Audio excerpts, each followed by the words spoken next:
बड़ा वाज़ेह केस था। उमर साहब की एक ذاتی शख्सियत ऐसी थी कि जिन्होंने मुल्क के सबसे बड़े इदारे में अपनी खिदमत पेश की। कौमी असम्बली के मेंबर रहे और सूबाई असम्बली के मेंबर रहे। उनका इसलिए ये ذاتی केस बनता है कि सिर्फ अल्ताफ़ हुसैन पर पाबंदी से उनकी ذاتی शख्सियत भी मुतासिर हुई और सियासत भी मुतासिर हुई। वो सैलाब जजगान के पास जाकर काम करना चाहते हैं, वो अपनी पॉलिटिकल एक्टिविटीज़ करना चाहते हैं, तो सिर्फ एक अल्ताफ़ हुसैन का हक़ महरूम नहीं हो रहा है, बल्कि इससे उन तमाम लोग का जिनसे वाबस्ता हैं उनका हक़ महरूम हो रहा है। ऐसा कौन सा कानून है कि जिसके तहत आप एक आदमी की वजह से उसके हज़ारों लाखों कारकुनान को, उनके रहनुमाओं को कर मेरा ये सिर्फ कोर्ट के फरियाद था। कोर्ट ने कहा कि अभी इस पर आप, जबकि उनको रात गिरफ्तार कर लिया गया, कोर्ट ने कहा कि मुझे जो है वो आप बताएं कि किस लॉ के तहत मैं 100 मोटे ले लूँ। मीडिया भी गवाह है कि 100 मोटो किस तरह लिया जाता था। मामूली से दर्जे पर 100 मोटो यहाँ लिया गया, 2 शराब की बोतलों पर लिया गया।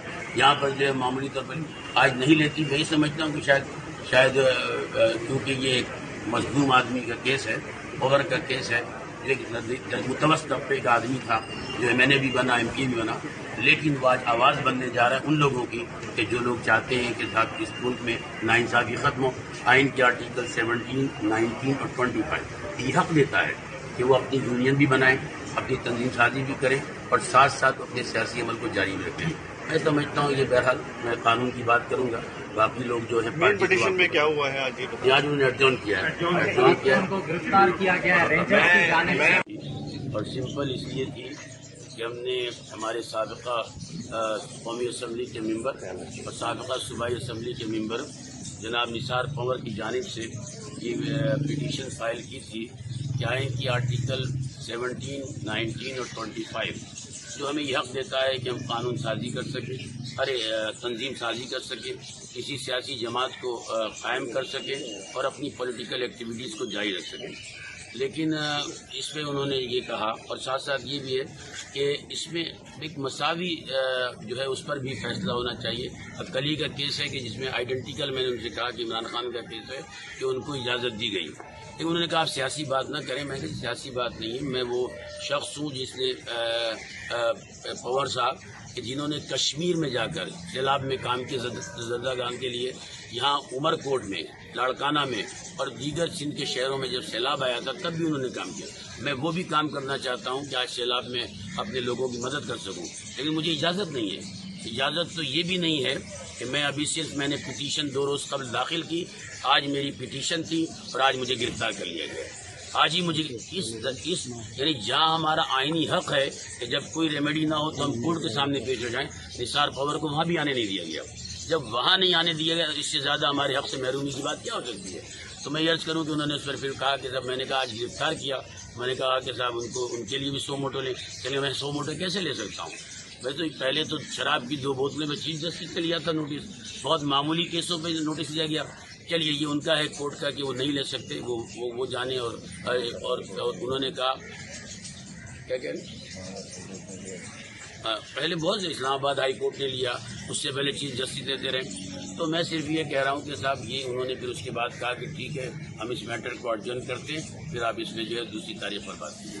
तो फिलहाल यही है कि मैटर एडजर्न हुआ है और इंशाअल्लाह हम जो इसके ऑब्जेक्शन होंगे जो भी हो उसको रिमूव करके इस पर जल्द ही कोई इस पर अर्जेंट एप्लीकेशन लगा। अच्छा खालिद भाई एक चीज, वो इम्प्यून नोटिस की बात कर रहे थे, मीन्स के कैमरा का जो नोटिफिकेशन था जिसको आपने चैलेंज करना था, वो आपने पिटीशन में चैलेंज नहीं किया। सिचुएशन अलग है। हमने इसमें कैमरा को पार्टी बनाया, फेडरेशन ऑफ पाकिस्तान को बनाया। ये एक ऐसी CP है जिसमें मैं नुमाइंदा रहा कौमी असम्बली का, जिसमें मैं नुमाइंदा रहा सूबाई असम्बली का। मैं ये कह रहा हूँ कि जो आपने पाबंदी लगाई उससे मैं मुतासिर हूँ। ऐसा कोई कानून है कि अगर पार्टी के सरबराह पर कोई बैन लगा दिया जाए या उसे रोक दिया जाए तो क्या सारी पार्टी और सारे कारकुनान और सारे लीडरों में बैन लग जाता है? ऐसा कोई कानून नहीं है। नहीं, दूसरा तो उन्होंने जो पॉइंट उठाया है कि ऑथराइज लेटर आपके पास जिस शख्स पे जो फर्द वाहिद पर पाबंदी लगी है उसने अभी तक ऑथराइज नहीं किया। पाकिस्तान हम में से कोई भी ये चीज उठा सकता है। As a citizen of Pakistan हम ये काम कर सकते हैं। इसके लिए हमें किसी लोकल स्टैंड की जरूरत नहीं है जो कि जज साहब ने मांगी है। और मैं इस पे इतना कहूंगी कि ये टेक्निकल इशू है। टेक्निकल इशू ऐसे है कि वो जानते हैं कि हमारा पिटिशनर जो है वो उठ गया है।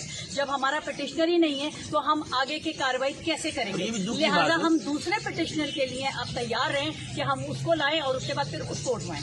मैं इसको टेक्निकल इशू कहूंगी, जो कि जज साहिबान को पता था और वो इस चीज को फ्लेयर कर गए। और ये दुख की बात है, देखिए अफसोस की बात है कि जब भी कोई आदमी परेशान होता है तो वो कहता है कि मैं कोर्ट जाकर इस मसले को हल करूंगा। मैं जब कोर्ट आया हूं तो मुझे कोर्ट आने से पहले ही रात 12 बजे से मेरे घर को घेर लिया गया और ये भी मेरे बच्चों को नहीं बताया गया कि मैंने कहाँ लेकर जा रहा हूँ। और उस पर कोर्ट इतनी खामोश है, मैं इसे दुख की बात समझता हूँ। मैं ये नहीं समझता कि इंसाफ के तकाज़ों को पूरा किया जा रहा है, बल्कि मैं ये समझता हूँ कि शायद ये वो तसलसल है जो एक मखसूस जमात के लिए या मखसूस लोगों के लिए ऐसा रद्द अमल किया जा रहा है। बहरहाल मैं इस पर ज़्यादा पॉलिटिकल बात तो नहीं करना चाहता, लेकिन ये ज़रूर कहना चाहता हूँ कि पंवर साहब की पिटीशन बिल्कुल अपनी उसूल और कानून के मुताबिक है और इसमें कोई ऐसी बात नहीं है कि उसको ना सुना जाए। इंशाअल्लाह ताला मैटर एडजॉर्न हुआ है, इसके ऑब्जेक्शन को दूर करेंगे और फिर जो भी बात होगी उसके तहत दोबारा अर्जेंट एप्लीकेशन के साथ। हाँ, एक बात और कह दूँ कि ये ज़रूर दिया कि वो कैसे खुद, तो यहाँ खुद ऐसे कई MNAs, कई MPAs और कई लीडर हैं जो मुतासिर हैं, जो काम करना चाहते हैं। अब वो अपनी ज़ाती हैसियत में पिटीशन पेश करेंगे इंशाअल्लाह ताला, फिर देखते हैं कि उस पर क्या नतीजा निकलता है। बहुत शुक्रिया।